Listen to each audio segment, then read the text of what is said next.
Here we have a Ruger 1022 that you can find at your local gun shop for around $200. Over here we have a full custom clone 1022 that costs 16 times as much. Today we're gonna go and put these things head to head and see if spending 16 times the money is worth it. So this is the iconic Ruger 1022.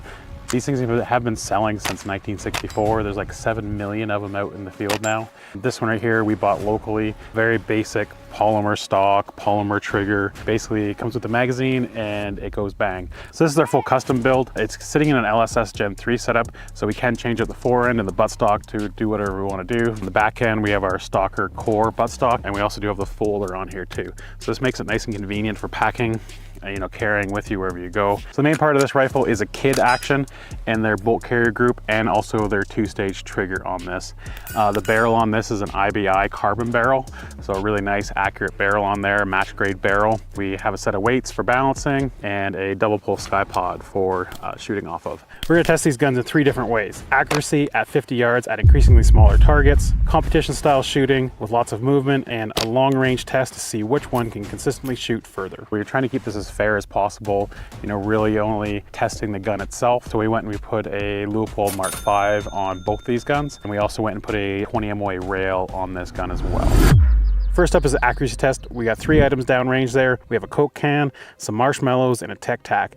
And I'm sure those Tic Tacs are not gonna be easy to hit with this 1022. Okay, we're gonna shoot this Coke can at 50 yards.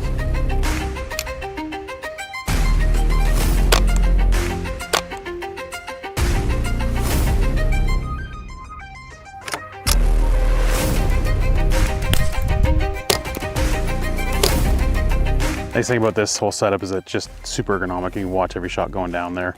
It's very comfortable to shoot and it's super steady. Curious to see what a bullet would do to a marshmallow? Actually, yeah, I don't think I've ever actually shot a marshmallow with a 22 or in actually anything. So we'll see what happens with this thing. Looks like it just punches a hole right through it. See if I can knock them off.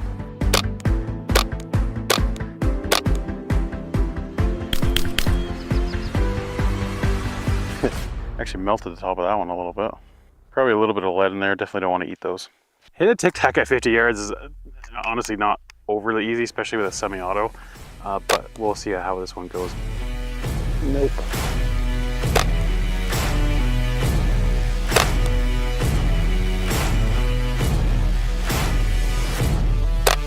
Got it.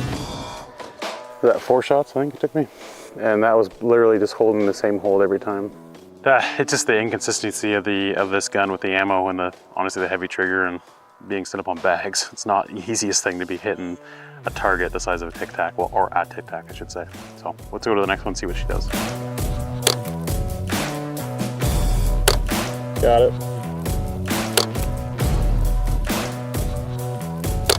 Got it. Okay, so the next test we're gonna put these guns through is shooting off this barricade. Pretty easy to shoot off of. We'll see the difference kind of in the ergonomics of a standard stock, the accuracy of this gun as well, and then we'll compare that to our build. We'll start high, go low, and go back and forth for 5 positions. We have a gopher target out at 100 yards.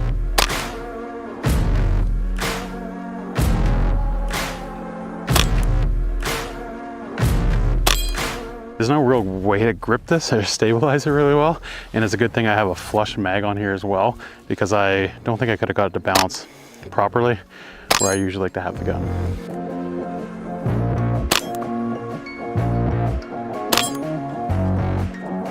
Okay, let's try this with the LSS.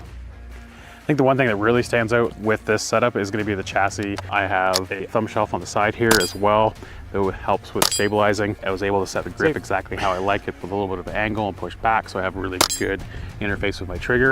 We also are having our action bedded into an aluminum chassis. So we have 2 screws holding this in. We have a pull down screw in the back here, and then we also have our front screw as well, where the Ruger 1022 factory gun only has the front screw and is sitting on polymer. So consistency should be much better in this system. Okay, that was definitely easier. Now for the final test, we're gonna shoot these guns at distance. We're gonna start at 50 yards and work our way out to 375. The guns have 3 shots to hit that target. If they don't hit, then that's where they stop. Okay, so 3 shots to get on target. Okay, got that one.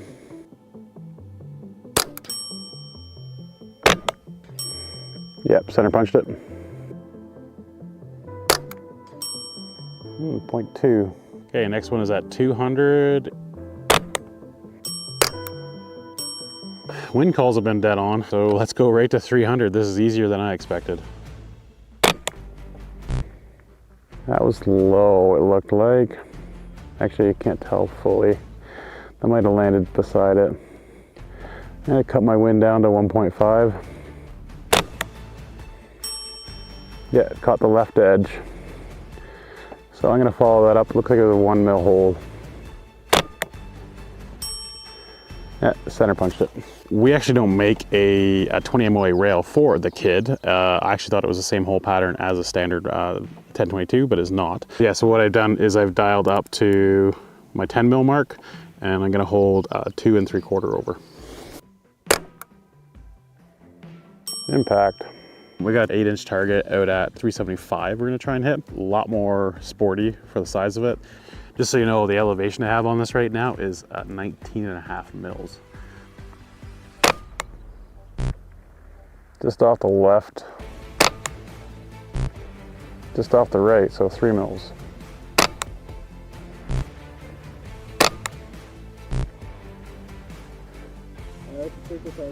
Yep.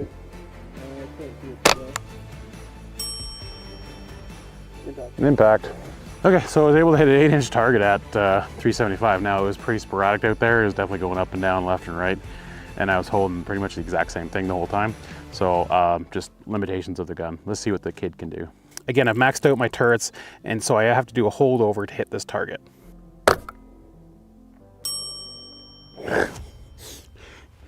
Just set it on the first round and hit it.